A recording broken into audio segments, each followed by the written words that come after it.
और अब घंटी बजाओ, क्योंकि सुशासन के दावों और विकास के वादों से लोगों का पेट नहीं भरता और ना भरा जा सकता है।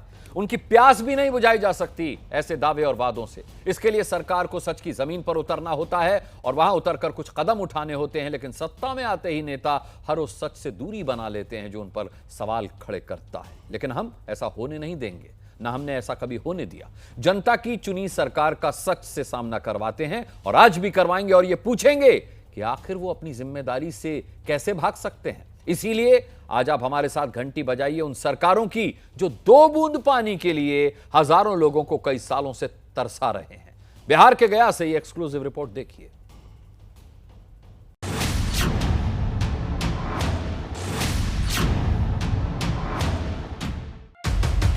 सबसे बड़ी समस्या है पानी का।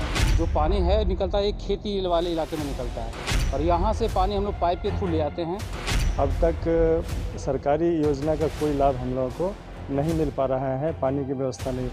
झूठा आश्वासन के सिवा कुछ नहीं मिला। जब तक सरकार का कोई योजना सफल नहीं होगा, पानी हम लोग को नहीं देगी सरकार, हम लोग क्या करेंगे?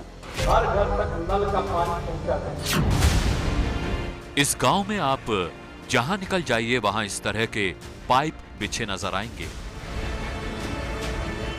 कहीं लाल, कहीं नीला, कहीं हरा, कहीं पीला। इस पाइप में ऐसा क्या है जो गांव के घर घर तक इन्हें पहुंचाया गया है? ये जानने के लिए हम पहुंचे वहां तक जहां से ये पाइप लगाए गए हैं। ये है एक खेत में लगा सबमर्सिबल, जहां से अलग अलग रंग के ये पाइप निकल रहे हैं। सवाल है कि ऐसा क्यों? आखिर क्यों खेत सींचने के लिए लगाए गए सबमर्सिबल से इस गांव के घरों में पानी पहुंचाया जा रहा है? नहीं, हमारे यहाँ बीच गांव में कहीं पर है नहीं। जो पानी है निकलता है एक खेती वाले इलाके में निकलता है और यहाँ से पानी हम लोग पाइप के थ्रू ले आते हैं। लाइट रहा तो पानी गया, लाइट नहीं रहा तो पानी नहीं गया। ये हाल है गया शहर के पहाड़पुर गांव का। इस गांव की पूरी कहानी आगे बताएं उससे पहले आपको सुनाते हैं राज्य के मुख्यमंत्री नीतीश कुमार का वो वादा जो वो चुनाव के वक्त जनता से करते हैं। हम लोग अब नल का जल दे रहे हैं तो किसी भी प्रकार से, और इसके बाद तालाब वगैरह का जो जीर्णोद्धार कर रहे हैं तो अलग अलग काम के लिए अलग अलग पानी उपलब्ध होगा। नीतीश के 7 निश्चयों में से एक था घर घर पानी पहुंचाना। लेकिन इस गांव के लोग समझ गए कि सरकार के भरोसे रहे तो 2 बूंद पानी भी नसीब नहीं होगा। सरकार का कोई योजना है पर जितना नल जल सुने हैं लेकिन आज तक देखे नहीं है। हम लोग प्राइवेट पानी खरीदते हैं पैसा दे के। सरकार ने जब सालों तक पानी के लिए तरस रहे इस गांव की सुध नहीं ली तो लोगों को नल जल योजना का अपना ही मॉडल बनाने पर मजबूर होना पड़ा। इसके लिए खेतों में लगे पंप से ये पाइप निकाले गए। अलग अलग रंग के पाइप अलग अलग इलाकों में पानी सप्लाई के लिए हैं। लेकिन इस सारी व्यवस्था के लिए गांव के लोगों को अपनी जेब से पैसा खर्च करना पड़ता है। लेते हैं उधर खेत में, जो गांव वाले का खेत है उस खेत में वो लोग बोरिंग कराए हुए हैं और उस बोरिंग से हम लोग पैसे से 12,000 सालाना देकर हम लोग पानी लेते हैं। यानी चाहे पीने का पानी हो या रोजमर्रा की दूसरी जरूरतों का पानी, इस गांव के लोगों को एक एक बूंद पानी की कीमत चुकानी पड़ती है। सुबह में 15 मिनट और शाम में 15 मिनट, इतना अवधि में आपका काम हो गया तो हो गया, नहीं हुआ तो आप अपना सफर हुए। आए हम विगत 2016 से पानी खरीद रहे हैं सर, 1,000 रुपये महीना देकर के। तो पिछले 5 साल से इस गांव का हर परिवार पानी के लिए साल के 12,000 रुपए खर्च करता है। मतलब बिना पैसे के यहाँ पानी मिलना नामुमकिन है। लेकिन किसी भी जनप्रतिनिधि को इस बात से कोई फर्क नहीं पड़ता। तो यहाँ के मुखिया उनके यहाँ गए, करीब 20 बार गए, इन्हें करा देंगे उन्हें करा देंगे, एकदम मैंने झूठ बोल के ही वोट लिए हम लोग से आज तक। जिन्हें वोट दिया वो सुनते नहीं, जिन्हें काम करना है वो कुछ करते नहीं। प्राइवेट बोरिंग करके लोग बड़े पैमाने पे वहाँ पे दोहन कर रहे हैं पानी का और उसका दुरुपयोग कर रहे हैं, बेच रहे हैं उसको महंगे दाम पे। इस तरह की अगर शिकायत कोई लिखित में आ जाता तो हम जिलाधिकारी महोदय को अवगत कराते हैं इससे और संबंधित लोगों पर कार्रवाई भी होती। ये हाल है प्रशासन का। वो पानी बेचने वालों पर कार्रवाई करने को तैयार है लेकिन पानी पहुंचाने की जिम्मेदारी लेने के लिए तैयार नहीं है।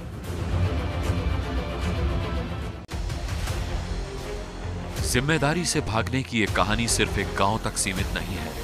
सरकारी उपेक्षा की वजह से पूरा दक्षिण बिहार बीते 4 दशकों से पानी के लिए तरस रहा है। आज आपको घंटी बजानी है। घंटी इसलिए बजानी है ताकि आप उन हजारों किसानों के हित में सरकार तक अपनी आवाज पहुंचा सके। मैं जिस बंजर जमीन पर मौजूद हूं, ये एक डैम बनाया गया है। यहाँ पर पानी होना था और करीब करीब 2 लाख करोड़ टन। ये मामूली पानी की मात्रा नहीं है। आपको बता दें कि ढाढर तिलैया सिंचाई परियोजना के तहत इस जगह पर जहां पर हमारी मौजूदगी है, यहां पर पानी पहुंचाया जाना था।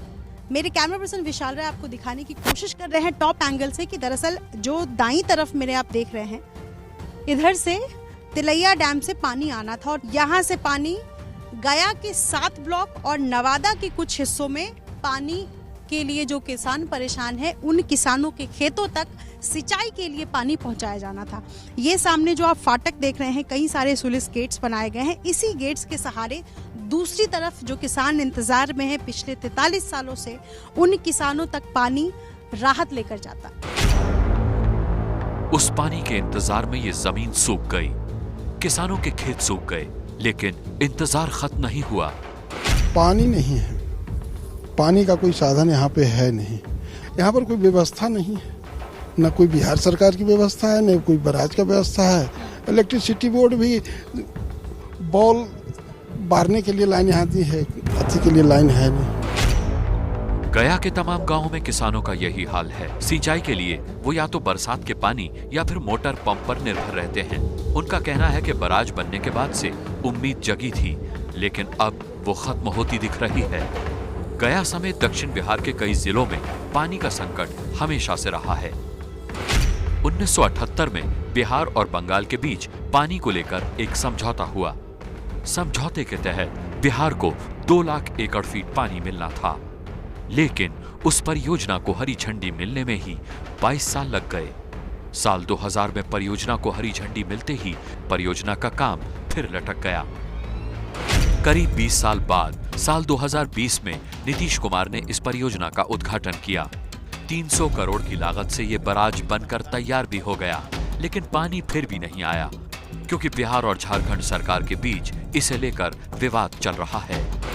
विवाद या कंट्रोवर्सी या बात नहीं होती है तो ऑल्टरनेटिव रास्ता या तो न्यायालय है या भारत सरकार में जो एजेंसी है उसके माध्यम से नेगोशिएशन होता है। उसमें भी हम लोग लगे हुए हैं कि कोई न कोई रास्ता निकले। सोहजना बराज से गया के 37,000 हेक्टेयर खेतों को पानी मिल सकता था।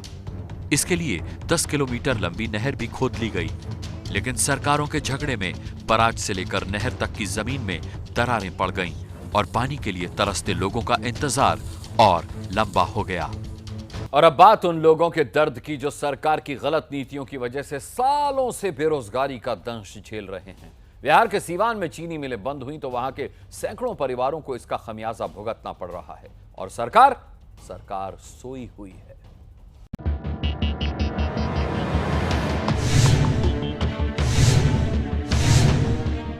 सीवान की पहचान कभी एक औद्योगिक क्षेत्र के रूप में थी और आज हालत ये है कि यहाँ एक कारखाना भी नहीं है। ये हाल उन चीनी मिलों का है जो पिछले 25 सालों से बंद पड़ी है। मुख्यमंत्री नीतीश कुमार जब पहली बार मुख्यमंत्री बनने वाले थे, तब उन्होंने सीवान की बंद हुई 3 चीनी मिलों को शुरू करने का वादा किया था, लेकिन सत्ता में आने के बाद वो इस वादे को ऐसा भूले कि आज तक यहाँ की सुध नहीं ली। तो नीतीश कुमार बोले कि एकदम मिल चला देंगे, तो पूरा उम्मीद हुआ सब किसान को कि अब मिल चलेगा, वो भी विफल हो गए। उसके बाद मैंने अब लोग का उम्मीद टूट चुका है कि भाई अब मिल चलेगा। चीनी मिलों के बंद होने से गन्ने का उत्पादन करने वाले किसान भूखमरी की कगार पर आ गए हैं। तो मिलों में काम करने वाले मजदूरों के लिए घर चलाना मुश्किल हो गया। हमारी तबीयत खराब है, इलाज चल रहा है, पैसे का अभाव है और उसमें हम लोगों का टोटल बकाया पड़ा है। हमारा ही नहीं, बहुतेरों लोगों का कैसे गुजर चल रहा है खुद आप अनुभव कर सकते हैं। सालों से बंद पड़ी मिलों ने हजारों मजदूरों को बेरोजगार कर दिया। पिछले 2 दशकों से वो अपने बकाये के लिए दफ्तरों के चक्कर लगा रहे हैं, पर कहीं कोई सुनवाई नहीं है। मध्य प्रदेश के मुख्यमंत्री शिवराज सिंह चौहान ने 2 हफ्ते पहले अपने राज्य के मजदूरों से अपील की कि वो काम की तलाश में दूसरे राज्यों में न जाएं। सीएम ने प्रशासन को यह निर्देश भी दिया कि मजदूरों को उनके ही गांव में काम दिया जाए, लेकिन खुद उनके गृह जिले सीहोर में हजारों मनरेगा मजदूर इन दिनों मुश्किल में हैं। अपने जॉब कार्ड दिखा रहे ये वो मजदूर हैं जिन्होंने मनरेगा के तहत काम किया, लेकिन उन्हें उसका पैसा अब तक नहीं मिला है। मध्य प्रदेश के सीहोर जिले में ऐसे करीब 19,000 मजदूर हैं जिनकी मजदूरी अटकी हुई है। सरकार कह रही थी कि पैसे मिलेंगे और काम करो, लेकिन अभी तक पैसे ही नहीं मिले। हमने कुछ दिन काम किया, इसके बाद बंद हो गए। साहब हमारे बहुत दिक्कत है, मजदूरी मिलती नहीं है, बच्चे कैसे पाल सकते हैं? महीने भर तो मिलती ही नहीं, फिर महीने भर क्या खड़ा दे सकते हैं? सरकार द्वारा हमारा कुछ भी पैसा, हमारा कुछ लाभ नहीं। सीहोर में महात्मा गांधी राष्ट्रीय ग्रामीण रोजगार गारंटी योजना के तहत करीब 1600 काम चल रहे हैं।